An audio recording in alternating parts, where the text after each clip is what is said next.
ബാഴ്സലോണയ്ക്കെതിരായ Spanish super cup ഫൈനലിന് മുൻപ് Real Madrid coach Carlo Ancelotti പൂർണ്ണ ആത്മവിശ്വാസത്തിലായിരുന്നു.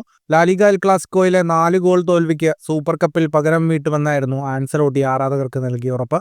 എന്നാൽ ഫൈനൽ കഴിഞ്ഞപ്പോൾ റയൽ നേരിട്ടത് 2-നെതിരെ 5 ഗോളിന്റെ ഭീമൻ തോൽവി. ബാഴ്സയ്ക്കെതിരെ അവസാന 2 കളിയിൽ റയൽ വഴങ്ങിയത് 9 ഗോൾ, തിരിച്ചടിച്ചത് 2 ഗോൾ മാത്രവും. കിലിയൻ എംബാപ്പയുടെ ഗോളിന് മുന്നിലെത്തിയ ശേഷമായിരുന്നു സൂപ്പർ കപ്പിൽ റയലിന്റെ നാണം കെട്ട തോൽവി. പ്രതിരോധ നിരയിലെ പിഴവുകളാണ് റയലിനെ വമ്പൻ തോൽവിയിലേക്ക് വീഴ്ത്തിയത്. ആൻസലോട്ടിയും ഇത് സമ്മതിക്കുന്നു. ഞങ്ങൾ മോശമായാണ് പ്രതിരോധിച്ചത്. അതിന് ഞങ്ങൾ വലിയ വില കൊടുക്കേണ്ടി വന്നു. അവർക്ക് അനായാസം ഗോളുകൾ നേടാനായി. ആരാധകരെ പോലെ ഞങ്ങൾക്കും ദുഃഖമുണ്ട്. ഞങ്ങളത് മറച്ചു വെക്കുന്നില്ല. എങ്കിലും ഞങ്ങൾ മുൻപിലേക്ക് തന്നെ നോക്കുകയാണ്. അതല്ലാതെ മറ്റൊന്നും ഇനി ചെയ്യാനില്ലെന്നും ആൻസലോട്ടി പറഞ്ഞു. പ്രതിരോധ നിരയോട് പൊറുക്കാനാവാത്ത പിഴകൾ റയലിനെ നാണം കെടുത്തുകയായിരുന്നു. റുഡിഗറും കമവിംഗയും ചുവാമിനിയും എല്ലാം പിഴവുകൾ വരുത്തി. ഇതോടെ ബാഴ്സയ്ക്ക് അനായാസം തിബോത് കോർത്തയെ കീഴടക്കാനും കഴിഞ്ഞു. രണ്ടാം പകുതിയിൽ ബാഴ്സ 10 പേരായി ചുരുങ്ങിയെങ്കിലും റയലിന് ഇത് പ്രയോജനപ്പെടുത്താൻ കഴിഞ്ഞില്ല. മിസ് പാസുകളും ലക്ഷ്യം തെറ്റിയ ഷോട്ടുകളുമെല്ലാം റയലിന്റെ പ്രതീക്ഷകൾ തകിടം മറിച്ചു. ഫുട്ബോൾ ലോകത്തെ കൂടുതൽ വാർത്തകൾക്കും വിശേഷങ്ങൾക്കുമായി സ്പോർട്സ് കഫേ സബ്സ്ക്രൈബ് ചെയ്യുക.